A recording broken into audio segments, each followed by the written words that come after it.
Hi guys.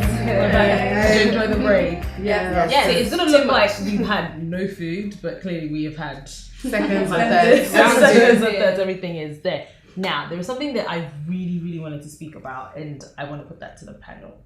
And this is about Black women and the ever-changing standard of what we know as beauty.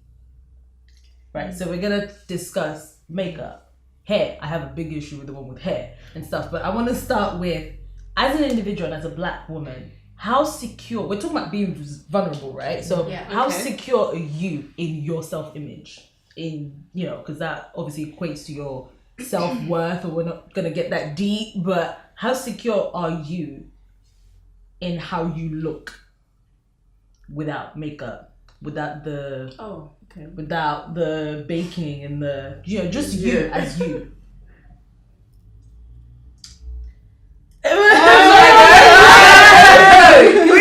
He's going. We're all itching. I think for me, it's been a journey. I know, like, growing up, there was a lot of things that I dealt with, you know, personally, and just from as a child, really. So even to this day, it still is a journey. I think when you speak about just like makeup, like me, I can walk around without makeup. Yeah, I don't mind. But it's almost like just learning to love the skin you're in. It's always been a process, and I think at some points it's almost like I think nowadays you understand that there is different kinds of beauty. I think growing up there was always that one girl in school that everyone looked at and was like, that's the girl that gets the friends, that's the girl that gets the guys, that's the one that everyone wants to be around. And it was very easy to compare yourself to that girl. Her hair will come down, your hair will stick up, and you'll be like, listen, my hair don't look like hers. And I actually, funny enough, remember at one point growing up trying to get my hair to look like hers, and I would do all sorts. And I just had to learn, listen, my one stands, it's a crown. I need to learn. It's a crown. It doesn't fall. And I had to learn that the hard way. And I did so much, you know, we've all been through the relaxers. Yeah. You know, the burn of the scalp. The burn of the scalp, losing the edges, you know, putting, you know, all sorts, you know, on.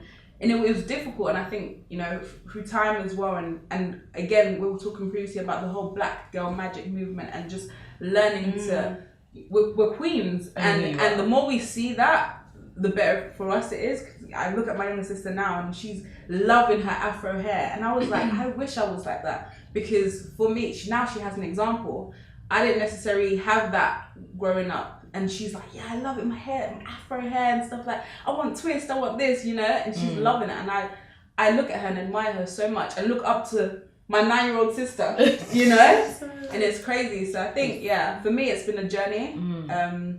But when it comes to makeup, you know, I ain't afraid. I like a bit of highlight as well. It's cool. Okay, but you have to give us on a 1 to 10. 1 to 10. How secure are you right now? With my makeup on? No, with you. In terms of like everything? Not now, in all your gorgeous. That's where we're going. I don't. No, like you in your natural state. Like you woke up, No, makeup, no retouch. I woke up. Open my eyes, thank you Jesus for letting me see another day. But where would I have to go looking like that? Do I have to come here in front of the camera? camera? It's just in terms of how secure are you when you look in the mirror. When you look in the mirror. Okay. I think, honestly, I would say, especially because there's so many things I'm working on as well, in terms of internally, I would say a good 7. That's a good one. That's a good number. Nice. Yeah, and that's mainly because I realized that I have to start within first. You know, go girl. Thanks, girl. But yeah, it all starts within. So I think as my process, you know, as I continue it's within, and then that's when I start liking the outer. We're gonna talk about hair. Let's keep that away from it. Let's separate topic. I've got issues with that. Because I know loads of girls like their natural hair, but your face will be laid with that natural hair. But when it comes to like body image and how I look, I'm like the last of 5 children, and I have a middle sister who's most probably the fairest out of all of us, and she's always been considered as the prettiest sister. Always been considered as the prettiest sister, to the point where people have said to me, you can't be her sister because she's so pretty. Well, damn. And I've had that at uni, I had it in school, I had it this week at work, and I was showing people my picture, and they were like, whoa, she's your sister? How? And I'm like, genes, but it's not even like you look so different. Oh, but she's so pretty. Yeah. And I've struggled with, I don't go around telling people, oh yeah, I struggle with the way I look, kind of thing. Like, I have an issue like with like side profiling and my face being too long, but struggled with my complexion, struggled with especially my complexion, my lips, my bankalin nose, you know, my dad really blessed us. He said, you will take it. Yeah, I've definitely, it's been a very, very long struggle. But I would say in the past, when I started working on the wards as a nurse and stuff like that, and there's only so much you can do with trying to make yourself look good when you're picking up patients and stuff like that. And my skin was deteriorating. I had to learn to just stop wearing makeup. So I don't wear makeup during the week. It's very rare for you to see me go to work with makeup on my face and stuff like that. So I've learned to just accept that war. It is what it this is. This is it. You know, if you like it, you don't like it. But it's taken me a long time to get here. So on a scale of 1 to 10, as of where you're right now. Well, we have jumped to 20. I'm joking. Yeah. No. I would say where I am right now. Mm-hmm. Wow. Maybe I would go with you on that 7. It's not a 6. It's not a 7. It's like 6.5. We're still there. But like, there's a certain person in my life who's really been doing a lot of encouraging. So maybe we can even push it to 7.2. 7.2. 7.2. 7.2 is coming. So yeah. Oof. We go around this way or okay. We're going. Okay. All right. I'm okay. Like, it's not, you know, anyone who's known me for a long time, I was like this. Oh I my said God. I was skinnier than you. She was for real. Like, I was always known as the slim one. I was like size 4. This. I was like this. So she said, okay, Like 6 then. You are so small, Bumi. I was tiny. And the thing is, but the with regards to self-image, to me, that didn't work in my favor. I feel like everyone saw it as a thing, like, oh my gosh, you're so skinny. Like, to me, I saw it as, you're skinny, you don't eat enough. You're skinny, you might be anorexic, because you could really see my collarbones. But anyone who knew me, I love my food, so I don't play those games and kind of things. But then, coupled with growing up, I had glasses. I'm not wearing my glasses now. I still wear glasses. I had braces. So can you imagine, in secondary school, I was the skinny black girl with glasses and braces, and I love to read. What was my nickname? That's what they used to do. Librarian. Sorry. What was my nickname? Librarian. I was always in the book. So you could just imagine, like, if it wasn't for the fact that So sweet. no, but the thing is, You put that name in it. how'd you know? But the thing is, I had like really good circle of friends. Like, everybody bantered, everybody had nicknames for each other. So I never felt bullied or anything, but I was conscious enough to know what it could be like. Because there were people who looked like me who were bullied. I was just lucky enough to have tougher skin and have a circle of friends who would just banter. And the way my mum in primary school taught me that if a girl bullied me, you don't shout back at her. You follow her to the toilet and you tell her about herself. Do you see what I mean? Her so mum's things straight like up gangster. so with regards to self-image, I was okay looking like that. I wasn't happy about it, but I wasn't going to be bullied for it. So I was strong enough for that. And I think growing up, and then, you know, you get to that stage of liking guys, and then you wanna, and then you were always I think it's the first time I've ever said it in front of you guys and all stuff. Genuinely, I felt like I was always the ugly friend. I genuinely felt like I was always the friend and never the girlfriend. And that, to me, I didn't hate my friends for it. Like, let's put that out there for it. I didn't put poison. No, it wasn't that. But for me, it got to even from like secondary school to college, all the way through uni, I always felt like I was the friend. Like, I was friends with so many guys. In uni, I was every guy's friend. Yes. But a lot of the time it was because they wanted to be with my friends. So I was the way in. Like, I was the friend. You see what I mean? So for me, I grew comfortable in that being part of the guys. So I was never a lot of the time it wasn't ever like be treated like the girlfriend, the lady. So even when I was with someone, I was always like, what are you doing? Move, Joe. Like, kind of, you see what I mean? Like, it was just, you know what I mean? So I think in terms of self-image, I had to learn to accept that, you know what? I'm not for everyone, and that's okay. Yeah. And I think that's where I am now, saying, I'm not everybody's cup of tea. Like, I'm not everybody's cup of coffee. I'm black coffee, like, it's cool. Some people like it mixed, some people like it with sugar, that's fine. I'm not going to be for everyone. So I think for me, that's where I am. And then I went through a phase where I put on weight. I don't know what happened. Like I expanded. But you were nice. You're thick. It's nice. Thanks. But the thing is, but the thing about it, I feel like, but then lately I've been struggling with the fact that I feel like I'm losing weight in my derriere, and I'm not happy about that. Like, at all. But the thing is, I feel like it's, like you were saying before, it's always changing. It's always something. Yeah. But what I've learned is to be comfortable despite the change. Like knowing that if I lose the weight, if I put on the weight, it doesn't change me as a person. It doesn't change my personality. So if I had to give myself on the thing, I'm a self-image comfortable, I'm a 7.5. I'm sorry. I'm close to an 8. I'm sorry. I'm loving. I'm loving me. And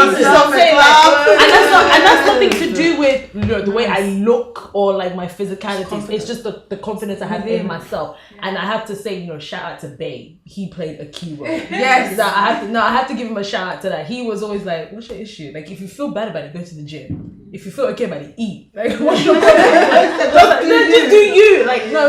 So he's never complained about how I look."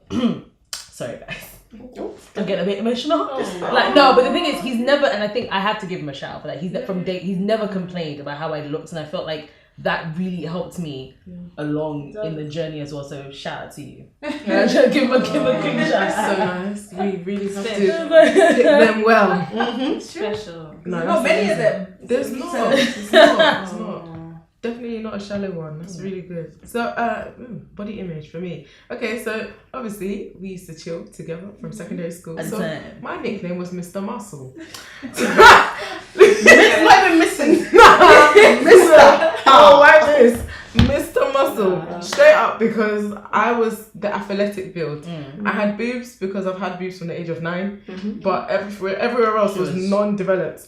And I'm still very athletic. I don't gym. I've just taken my dad's physique, and that's just it. So I found it quite hard for a long time to get comfortable in my skin. I had a lot of friends that were curvaceous, that looked like women. They had slender thighs, they had, hips, they had small waists. So I looked like a box. I was straight in a lot of things. I was just like, what is this? I didn't like it. My mom didn't allow me to wear makeup. My first makeup was mascara at the age of 19. Before that was just lip gloss, Vaseline. The pink one. Literally. But you know what? If anything, I think I learned that from my mom, because she's not someone that wears makeup. But even though within my body I didn't feel comfortable, I was fine with my face. I don't see the point. I never saw the point of me having to wear makeup. I was very, very comfortable in my skin. And people always complimented me for my character. I never saw it as, oh, they're complimenting me for my character, that means they don't see the beauty. So I know some people that like, what about, I never really saw it as they missed my face. I really, really enjoyed when people saw my character, because I felt like that's something that I'm always building on, and it's taken me a while to build from young, do you know what I mean? And to learn how to take your negatives and turn it into positives. And when people complimented me on that, it just took away everything else. So if I had a moment of, this just doesn't look nice on me, I'll be like, all right, cool, well, what does look good on me? Do you know what I mean? So I had to learn how to work with my figure as I got older. And then obviously as you get older, you get a bit more curvy. So obviously my derriere was getting a little plump. So, I was seeing a little oomph in my jeans, and I was like, oh, okay, this is nice. So I put on a bit of weight, and I was just like, okay, this is looking really good. And then the guys were starting to notice me. I was never really one, like Ayo, I was never really one that had guy boyfriends. I had so many guy friends. Like I was like, literally, I was the girl the guys will knock for, be chilling with like 20 girls, 20 man straight, and it'll be like, what's she doing? Yeah. You know, I was the one that understood guys' minds, and I was like, you will never play me. Because I know all of you. Like, do you know what I mean? Like the one that they get advice from. Exactly. The ones that guys came to me for advice, and it was like that. I just understood men type of thing, and I was just like, okay, I never really felt like I needed them for that. Yeah. So I learned again through them a different type of confidence that was not solely reliant on what I looked like on my exterior. But as of recently, I've lost a lot of weight again, and I've gone back into my box, and I'm just like, oh, okay. And a lot of people have noticed it, and a lot of people have said something, but I don't know what it is. This period right now, I'm just like, you know what? This box, the curves, it will serve me. I will move with the change. I will my clothes. Kids. It will come back. Listen, you know what I mean? It doesn't. I will just go with the time. I've got outfits from when I'm a good 10. I've got outfits from when I'm a 6'8". It doesn't matter. And I'm just like, you know what? Really and truly, I'm very grateful for the beautiful people, friends, family that I've had that have just told me every single moment that Tolu, you are a beautiful person internally. And I was just like, you know what? That's enough for me. I just need to work on how to keep allowing it to radiate outwardly. So I will say, in terms of beauty, internally, I would give myself an 8. In terms of beauty, we're not judging. No, I'm doing external. I'm doing external. All right. You better. So external, I would definitely say 7.5. Yeah. Oh! Yeah, that's it. Yeah. Oh, I don't have a long story. Not because I don't have a lot to say, but I feel like you guys have kind of captured those kind of stories anyway. But yeah, without makeup, how I see myself in the mirror just generally, I would say I'm definitely about 7.5, something. Like, it just depends. I think for me, it's got to a point where it's like, that's what I look like. When I look at myself in the mirror, I'm not necessarily looking at my arm or like my skin or my eye anymore, unless I'm focusing in on that for a reason. But when I look at myself in the mirror now, I see like me. I don't know how to explain it, but I see myself as a person. And I think the point, I guess I had my own issues. I guess you guys are all talking about I grew and I got weight. And looking at me out here like, no, I'm obviously still a caterpillar in that sense. Like, obviously, caterpillar. But I still rate myself, and people rate me, and I don't know. I judge people. I judge guys a lot because I feel like the whole superficial looking at a woman thing. I feel like I kind of look down on it a little bit. Like, I understand it. Obviously, it's natural. We all do it. But for that to be all that you see in a person, for me personally, I'm just not there anymore. It doesn't make sense to me. Yeah. So when I look at myself in the mirror, I don't just see what I look like. I don't know how to say it any other way. And do you not feel that? Sorry. Do you not feel that sometimes as well, when you rate yourself, people rate you? So I'm not waiting for you to rate me. For me to, it's a different level. They look at you different. Like, okay, there's something about her. So and the guys you mentioned, if you fully, even if they think you are a 4, but you carry yourself like you're a 10, they won't even step up to you because it's like, look, she will par you, so just don't let it go, type of thing. I just feel like when you rate yourself, people, not just guys, workplace, your friends, your parents, friends, whoever see stranger on road, they rate you differently. They view you. Is this inner confidence that I don't know comes out? There is a standard of beauty though. There is, but I think but something that you said is you just got to a point where who cares? Like it's kind of okay. But then I think for me, when I think about it, it's almost psychological as well. It's like, because I know my mum used to say something about, you know, the way you dress. Like, have you ever been, it's like if you go to the salon, you know the salon days is always the worst days because you look a hot mess. Like, you're wearing probably leggings. You're hiding, trying to get some headscarf on. You got the headscarf on. And it's almost like, do you ever, like, even the way you walk, it's almost like you're going in hiding. It's like, I don't want to see anyone today.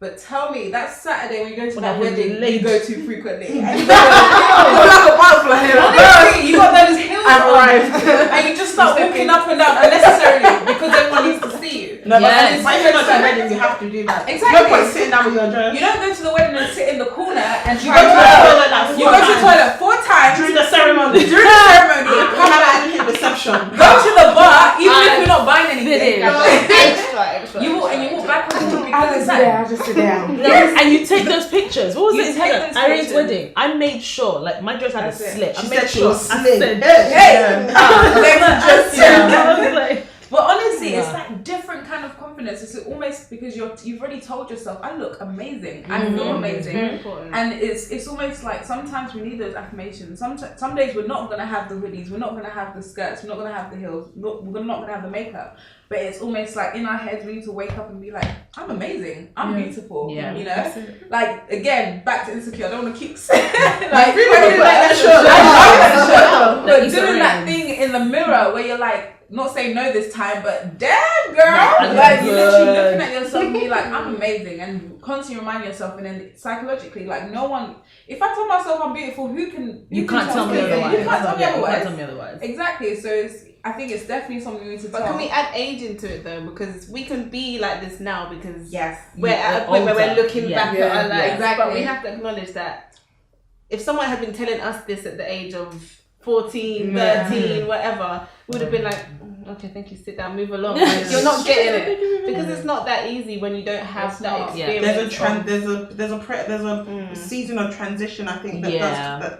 that does come with age, and I think there's also a season that happens even in, because I can't personally say that I'm not affected by the world around me, because I think I'd be lying to say I'm not, kind of thing. I find that I've been quite fortunate to have got my best years during the time when being dark skinned was acceptable, because being dark skinned when I was in secondary school wasn't acceptable, and being Nigerian, so not even being like Caribbean, Not dark, acceptable. you're African dark, you're black and African dark, you're that's it, you're black and monkey, like you know what I mean? Yeah. I was like the only Nigerian girl. It's true. I was like the only African girl amongst my black friends in school, and I was always like, oh, you're the black African, the blick one. That's what Africans do. Yeah. And then now I find that being dark skinned has now become. It's something that is celebrated. It's like, oh girl, you're melanin posh. But I don't know how long that's gonna last for. Does that make sense? It feels very transient. It's not gonna be very here trendy. It's a very you're dark skin. When I was in uni, that's when I came into my own sense of fashion. I mean, if you saw me before, I would wrap my head in maybe 4 headscarves, all on top of one another. Then I have maybe 10 beads on my neck. Yeah. And I'll have gloves and a bow on my gloves. And I put on a brown cape. I would stack because I used to hide behind. Yeah, like a brown. It's like a what was it, like a poncho, but you could open it up. Yeah. And it took me a while to be able to, like, I know I like accessories, but I realized there was a time that I was hiding behind my being cool, being African kind of thing. I had to take off all of the layers and take off the makeup and take off the headscarves, because when people saw me, they saw that I could be trendy, but it's because I thought I was ugly. So I would wear glasses all the time until I was on a ward, and one of my sisters said to me on the ward, because that's what we call them in nurses or senior nurses or sisters, she was like, you look much better without glasses. She was just like, you look a bit googly with them on. And I was just like, no, I need to but I wore it because I was insecure, because I always tried to hide my face. So I feel like even if the times are saying you're beautiful, if you don't come into being beautiful without thinking about the times that you live in, you will struggle from season to season. And I also think growing up as well, because something they called it in sociology, when somebody says something enough and then you buy into it. Self-fulfilling prophecy. That's it. Thank you. And I do feel like as kids, you're a sponge. You soak up everything. Yeah. So if you don't grow up with people telling you that you're beautiful, if you don't grow up with somebody telling you that you have some form of worth, like if you grow. Look, I've seen some Nollywood films. I've seen the way they speak to some of these kids. I'm just like, they just speak to people like. So the thing is, if you grow up with that notion of you're ugly, you're not worth anything, what are you good for? It doesn't help. No matter how much you come into your own self, there is still that thing at the back of your mind that makes you feel less than. So I do feel like a lot of it is also down to upbringing. Like for me, I wasn't brought up with the you're ugly, the thing. There was never any kind of like you sat me down and you told me I was beautiful, but there wasn't anything negative as well. So I do feel like there was. My dad used to do that though. He used to constantly tell me that I was beautiful, and my dad's not an emotional guy, but for him, he says stuff like it's a matter of fact. But if I used to walk around screw facing, because back in the day, my dad would be like, this face of yours, it can't scare me. It might scare other demons, but it won't scare me. And like he would very much be like, when you smile, you radiate. When you smile, you look beautiful. When you're not angry, when you're not screw facing, you're beautiful. And he actually used to do that for a man that's not the most emotional being. You'll meet. No, but then it helps because the thing is, it just no matter what people try and tell you, I feel like those are some of the lessons that are ingrained in you that you soaked it up so much that you can't get rid of it. So it's there. Like when you smile, I mean, that's the thing that I would say if I'm walking down the street and something's happening. You know what? When you smile, you radiate. So let me just smile. Let me keep going on with my day. I think it's a good point. As I also think, just thinking about my own story, I think there's a point where you have to choose to believe it. Because for the thousands of people that might say you're beautiful, you can choose to pick that one voice that said, you're just a two. You know what I mean? If you just you could have fully like blossomed and glowed up, and you're now 45 and you're just stunning and you're just Angela Bassett looking. But you still remember when you were 13 and that one person says your leg is shorter than the other. Like if you don't choose. Wait, do people actually say stuff like you're a 2? Was it out of 3? What? Do people actually? Guys rate girls. Like, do you remember in secondary what school? scale are they using? No, do you remember in secondary school? I'm not gonna say football terms. That's like a girl would walk past. And someone would say reserve or something like that. These use football terms. Wait, what do you know what reserve means? You're not the player that's on the field. At the back. If someone has an injury, then they'll call you. I didn't know that. So they used to do that. And you would never know because there's football talking. These are football terms. And this was college. But then remember secondary school, we had the two. I'm not going to mention names. Secondary school, I'm not going to mention names. When they would go up to a girl and they say, what country are you from? She would name the country like, see, I told you. I'm just like, this is secondary school. I was like, do you know how that girl must feel? It's not funny. It's not funny, but it's like even weird that I'm laughing because. But we're laughing because it's like an awkward laugh. Yeah, it's an awkward laugh. I can't believe it laugh. The thing is, we can laugh because we're over it now. Though. It's the fact that people were that silly to do stuff like that. That's the thing. It's immature, but it's also hurtful. But don't you look back on some of your pictures from school and be like, oh, thank you, Lord. Thank you for the glow up. For glow up. Thank you, Lord, for glow up. Thank you for glow up. No, you're right. You do look back. But I think you made a really good, valuable point when you said that your dad spoke those affirmations into you. It's so important. They say charity begins at home. Whatever your parents teach you, they're the first relationships you form, the first words, what you take everything. out. So whatever they give you is going to travel with you throughout the rest of your life. Do you see what I mean? Your dad saying to you, you smile more, you radiate, is gonna mean so much more than when that guy says, you know, you're ugly. In your head, you're hearing your dad saying, but when you smile more, you radiate. So you give the guy the smile and thank you, and you walk off with that confidence. You says thank you. Back in the day, one swing.